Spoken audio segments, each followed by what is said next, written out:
chilly in Chicago. It's it's in the 40s, I think. But this morning it was in the 20s. So, I'm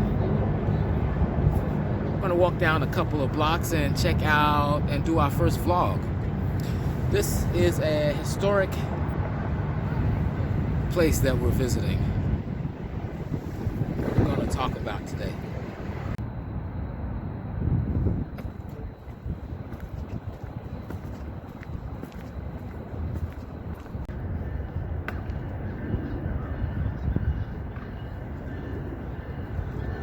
Geese.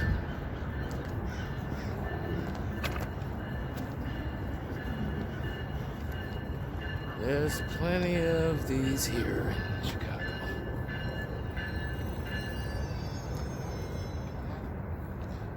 Too many droppings as well.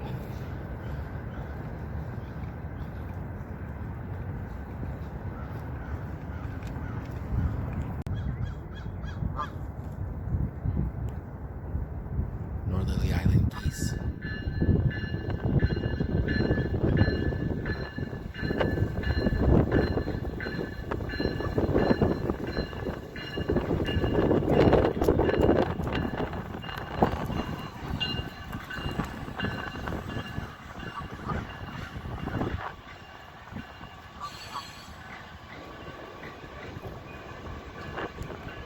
Well, this is the first vlog of Dirk Brown's music.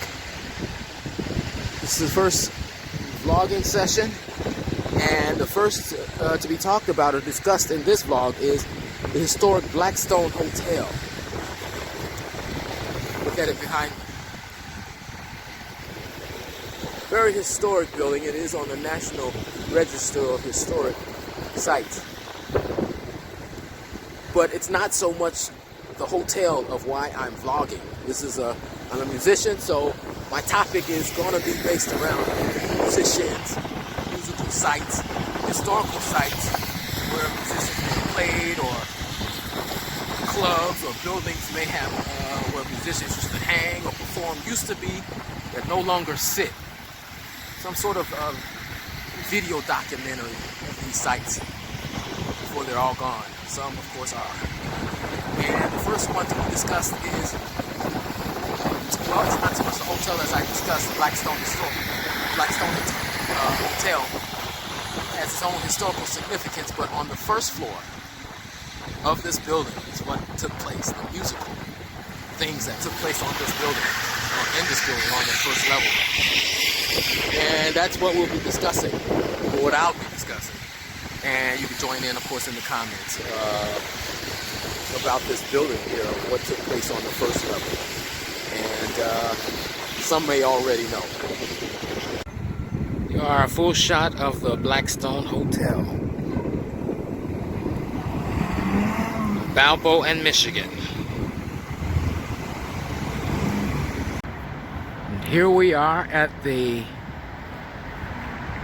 notable Blackstone Hotel.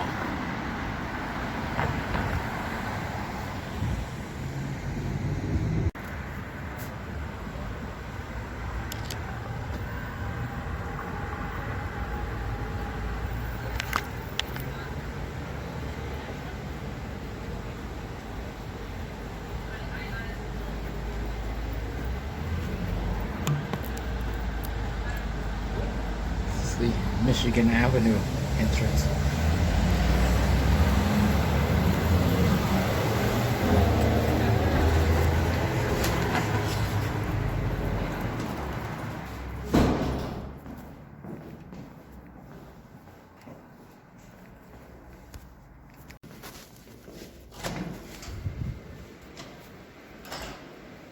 Lovely hotel.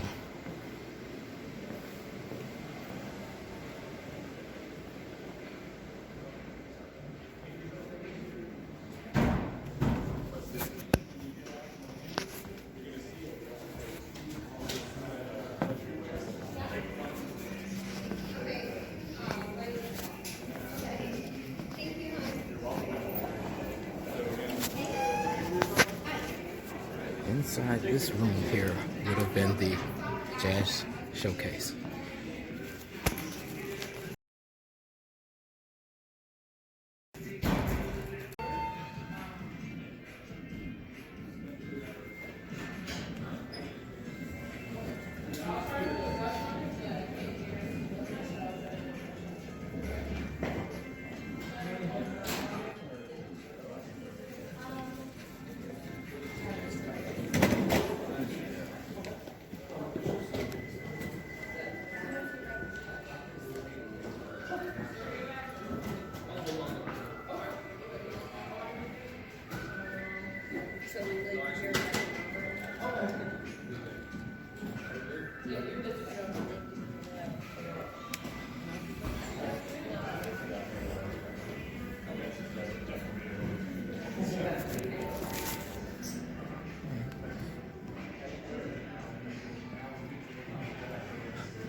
Well, that was what used to be the Jazz Showcase at the Blackstone. Beautiful building. Interesting. There's a restaurant right up the stairs of the Blackstone Hotel. I don't recall there being anything there years ago, but it looks like a lovely restaurant. I'll have to patronize it at some point. But the waitress that was there, it's interesting. She was younger, but she didn't realize that that room wasn't anything other than a bathroom. History. Something was always something before. And what you think it was. Yeah, I explained to her, yeah, it used to be the Jazz Showcase in there. Interesting. So even as I vlog, I'm teaching a bit of history to the people around me. So, hey, just sharing a bit of what I love. Music and its history.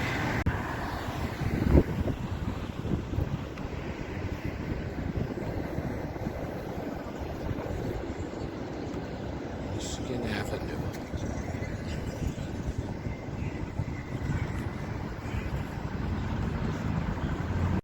I can recall having an instructor once tell me about the use of fourths in your playing.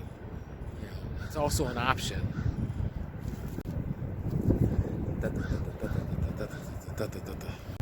That's McCoy Tyner all day. It really makes the soloing move.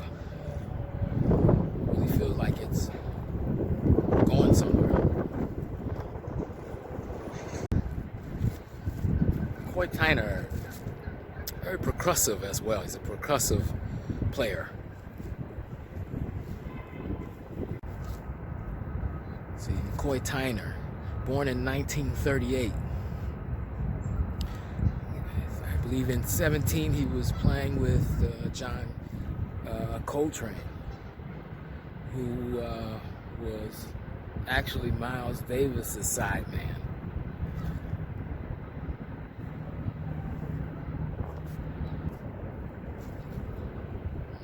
He's from Philadelphia.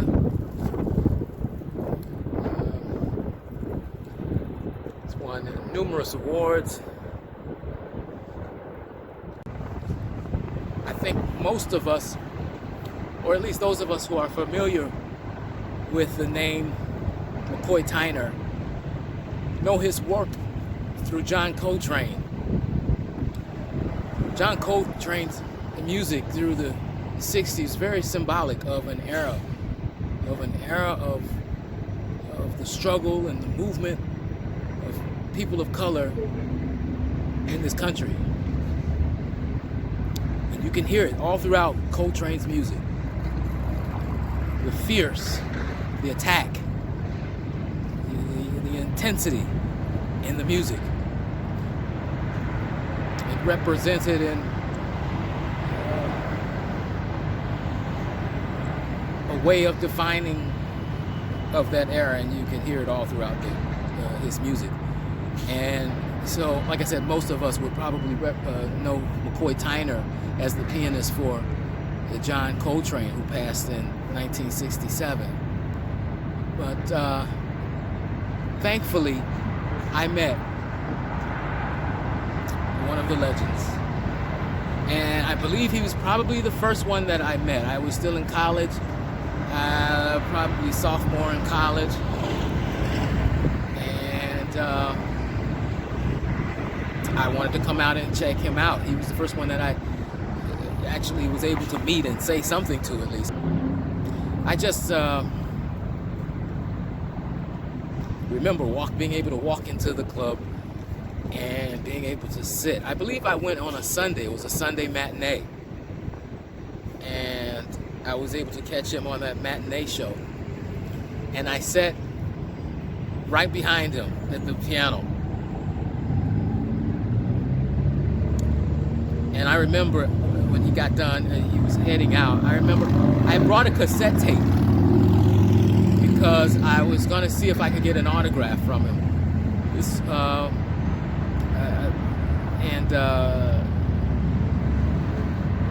Just heard behind him, and as he walked out, and kind of, hey, Mr. Tyner. I remember asking him, do you have anything to say to a young musician, a young pianist? What would you say? Something like that. And he said, play. Something to the effect of playing, and playing every opportunity that you get. I didn't necessarily play every opportunity, but I think I played enough of them. But man, and he looked at, I gave him the cassette with and he wrote on the inside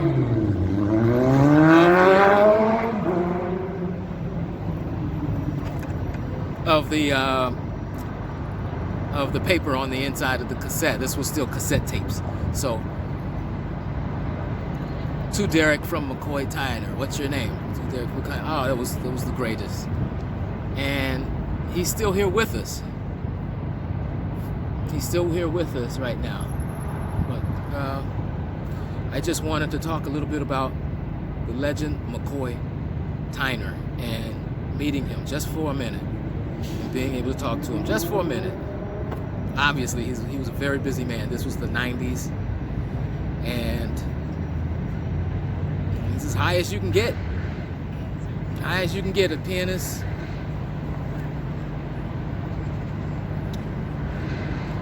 He dominates, man, in the jazz realm. He dominates.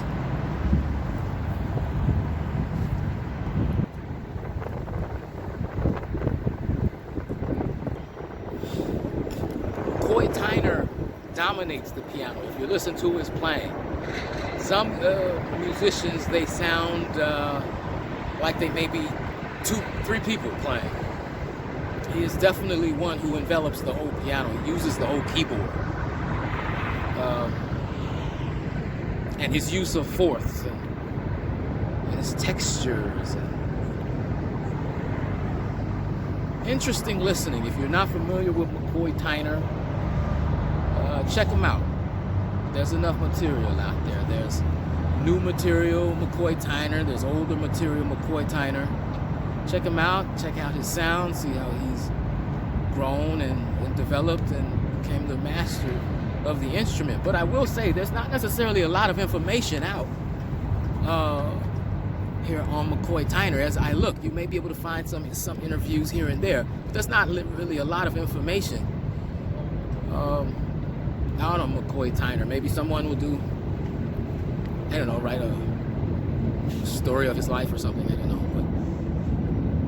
But the frontmen usually have the name and the title. Even though he is a frontman right now, he's doing his own thing. He hasn't been with, obviously, John Coltrane for decades. So he's been his own frontman. But there's material out there, on John Coltrane. It's easy to find. So not necessarily McCoy Tyner. Interesting man if you hear his voice. Very interesting man. Very tall. Very dominating in stature as well. That's another thing I can remember from, wow, it's been a couple decades now since I met him. But I remember dominating. Very tall. Very tall. I'm short. I'm 5'4", so it's not difficult to beat. McCoy Tyner, he's a tall man. So the waitress, I was trying to explain to her that I used to go there when I was in college. Not often, maybe less than 5 times, I would say. But I was just explaining to her that used to be the Jazz Showcase. She had no idea. She didn't think that it was anything other than a bathroom, and that's what it's always been. But many times throughout history, where we are, where we live, where we lay our head, it's something else. before it became what we know it as. Thank you for listening, watching, and stay tuned for the next episode. There's plenty right here in Chicago on the musical legends, the history of music.